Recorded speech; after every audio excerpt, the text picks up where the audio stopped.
ऐसे व्यक्ति को एक सेकंड भी पद पर रहने का अधिकार नहीं है। उन्हें वहां से हटा करके लाइन में लगाया जाए, सस्पेंड किया जाए।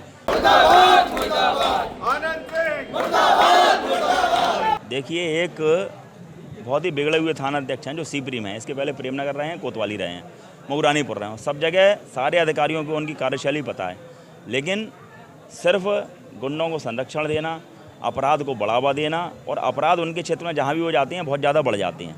जो भी बड़े मामले होते हैं, धर्मांतरण का मामला हम लोगों ने पकड़वाया था सीपरी बाजार के अंदर, जो मुख्य अभियुक्त थे उनको छोड़ दिया पैसे लेकर के। इसी तरह से आप देखोगे अभी फिलहाल में आरटीओ का जो सेंटर है उसका मामला पकड़ा गया, प्रदूषण वाला। उसमें जो मुख्य अभियुक्त थे उन दोनों को छोड़ दिया पकड़ने के बाद में, और जो बाकी के जो नौकर टाइप के लोग थे उन 8 लोगों को पकड़ के बंद कर दिया। इसी तरह से सेक्स रैकेट पर छापा डाला गया। कहा गया कि हम जाने कोई चावला थे उनको इसमें जो है मुलजिम बनाएंगे, लेकिन उनको ना बना करके सिर्फ जो लोग पकड़े गए उनको बनाया। उसके साथ ही साथ पुलिस मैनुअल का खुला उल्लंघन करते हैं, सादा वर्दी में घूमते हैं। सीओ दोनों आपने देखा होगा सेक्स रैकेट पर छापा मारने गए, दोनों सीओ वर्दी में थे, सीओ सिटी और सीओ सदर, लेकिन वो एक ऐसे थे जो सादा वर्दी में वहाँ पर नीली टी शर्ट के अंदर वीडियोज़ आप लोगों ने बनाए हैं, देखे हैं सबने। तो ऐसे लोग जो कि अपने अधिकारियों की, एसएसपी की, डीआईजी को कुछ नहीं समझते हैं। वो तो कहते हैं हमारे ऊपर एडीजी लॉ एंड ऑर्डर का हाथ है। तो ऐसा कैसा हाथ है कि ऐसा बदतमीजी वो यहाँ पर करते हैं, आम लोगों के साथ में बदसलूकी का काम करते हैं, जनता के साथ में, मीडिया कर्मियों के साथ में उनका व्यवहार बहुत ही ख़राब है, अशोभनीय है, निंदनीय है।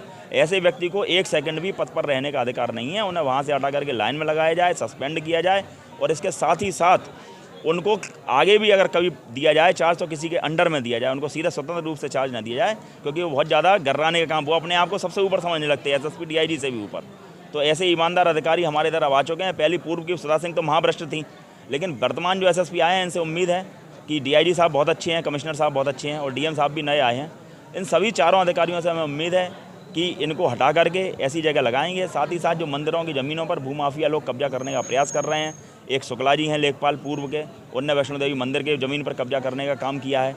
इसी तरह से मेहंदी बाग की ज़मीन है, उस मंदिर पर, लहर की देवी के मंदिर पर जो भूमाफिया लोग प्रयास कर रहे हैं कब्जा करने का, उसको राष्ट्रभक्त संगठन सहकार भारती कभी भी सफल नहीं होने देगा। और ये एक बानगी है, आज 10 दिन का समय है, 10 दिन के अंदर कार्रवाई नहीं होगी तो हम लोग डीएम कार्यालय पर या एसएसपी कार्यालय पर विशाल रूप में धरना देंगे, जिसमें कम से कम 2 से 2,500 लोग सम्मिलित होंगे। नहीं लगता है कि वो कोतवाली भी रहे, प्रेमनगर भी रहे, पर सीपरी आ गए, इस दरमियान वो मऊरानीपुर भी चले गए थे, तो इतना लंबे समय बाद आप लोगों को मांग उठानी पड़ रही है? नहीं, हम लोगों ने मांग उठाई। उन्हें मऊरानीपुर में, जब आपको ध्यान होगा, केदारेश्वर मंदिर में एक घटना हुई थी, उसको लेकर भी हम गए थे, उनको सस्पेंड किया गया था, लेकिन फिर जुगाड़ लगा लोगों के फिर आ गए। मऊरानीपुर गए तो मऊरानीपुर में उनने आईपीएल का सट्टा शुरू करा दिया। प्रेमनगर रहे जब तक, धर्मेंद्र साहू से पैसा लेते रहे, प्रेमनगर सट्टा चला। कोतवाली रहे, कोतवाली सट्टा चला। सीपरी जब पहुँच गए तो लोगों ने पैसा उन लोगों ने देना बंद कर दिया, तो उन्हें पकड़ लाए, उन्हें उठा के बंद कर दिया कि हमारा जो मंथली है वो बंद ही रहे। सीधा सा उनका खेल है कि हमारे पास उनकी आय से अधिक संपत्ति उनके पास है, उनकी जांच की जाए और उस जांच के बाद में इनको जो है बर्खास्त किया जाए नौकरी से।